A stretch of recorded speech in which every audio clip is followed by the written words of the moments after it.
आखिर क्यों होता है चुनाव और किसके लिए और कितना जरूरी है चुनाव।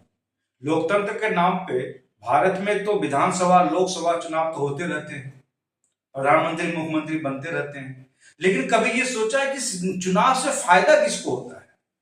न मनचाहा गवर्नमेंट चुन पाते हैं क्योंकि आपको मुआवजे के नाम पर या फिर स्कीम के नाम पर आपको 1000, 1500, 2000, 6000 महीना थमा दिया जाता है। कहीं माई बहन योजना, कभी लकी भंडार, कहीं मोदी जी के राज में लाडली बहना। तो आखिर चुनाव किस लिए? ये मुफ्त के पाने के लिए या वो सरकार को चुनने के लिए? आपको लगता नहीं है कि इन स्कीमों के द्वारा जनता के वोट को हाईजेक कर लिया जा रहा है? तो ये सवाल मेरा सरकार से नहीं है, सरकार तो अपनी है नहीं, सरकार से सवाल मेरा ये हम जनता, आप जनता से है कि आप जब सरकार चुनते हैं तो आपके दिमाग में क्या रहता है? बेरोजगारी, गरीबी, भुखमरी, शिक्षा, स्वास्थ्य, आवास, क्या? लेकिन आज की डेट में भारतीय लोकतंत्र में ये सब मुद्दे गौण हो गए हैं। सिर्फ धर्म, धर्म और धर्म। अब दूसरा मुद्दा जाति।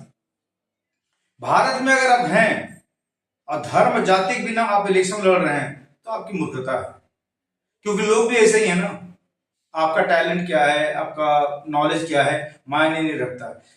तीसरी बीमारी है कि एक पार्टी का, उसी पार्टी के बेटे को हम चुनेंगे, उसी पार्टी के बेटी को हम चुनेंगे, यानी वंशवाद हम खुद क्रिएट करते हैं। जब लोकतंत्र मतलब क्या हुआ कि आपको अपना वोट देना है, लेकिन क्या आधार पर देते हैं? किसका फलना का बाप इलेक्शन लड़ा हो, फलना का बेटा जो है ना, इस आदमी का बेटा, बाप बहुत अच्छा काम किया तो बेटा भी करेगा। अभी हाल फिलहाल ले लीजिए, बिहार के एग्जाम्पल ले लीजिए ना। नीतीश कुमार का लड़का निशांत कुमार, अचानक नीतीश कुमार जी मुख्यमंत्री से इस्तीफा देते हैं, राज्यसभा जाते हैं और पीछे पीछे निशांत जी को बिहार के राजनीति में प्रवेश करा देते हैं। उनका देख के हुलिया लगता होगा आपको कि क्या वाकई में वो राजनीति के लायक हैं? 50 साल में उनका एंट्री हो रहा है, 50 साल के बाद। आप सोच सकते हैं ये कौन सा एंट्री भैया? मैंने जनता को बेवकूफ बनाने का अलावा कोई काम नहीं पब्लिक का। किससे पूछे?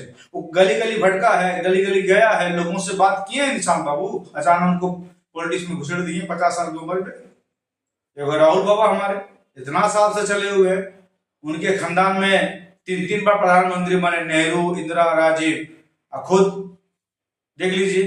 तो भैया सफलता जो है ना विरासत में नहीं मिलती है, खटना पड़ता है।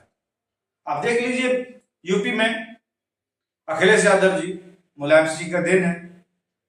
कहने मतलब पॉलिटिक्स, यही पॉलिटिक्स भारत के राजनीतिक में, भारत के पॉलिटिक्स में और वेस्टर्न के पॉलिटिक्स में यही अंतर है कि भारत का पॉलिटिक्स किस लिए होता है और वेस्टर्न का पॉलिटिक्स किस लिए होता है।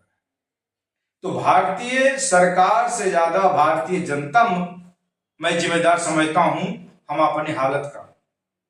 तो जब भी कभी वोट दीजिए ना, अभी 5 इलेक्शन में वोट होने वाला है, आज ही डेट क्लियर हुआ है, देख लीजिए कितना बदल सकते हैं अपने आप को। और रीशेपिंग भारत नेशन पर ऐसे वीडियो को अगर देखना चाहते हैं तो जरूर मेरे चैनल को सब्सक्राइब कीजिए और मेरा बातों से कितना सहमत और असहमत दोनों जरूर कमेंट्स कीजिएगा। जय हिंद, जय भारत।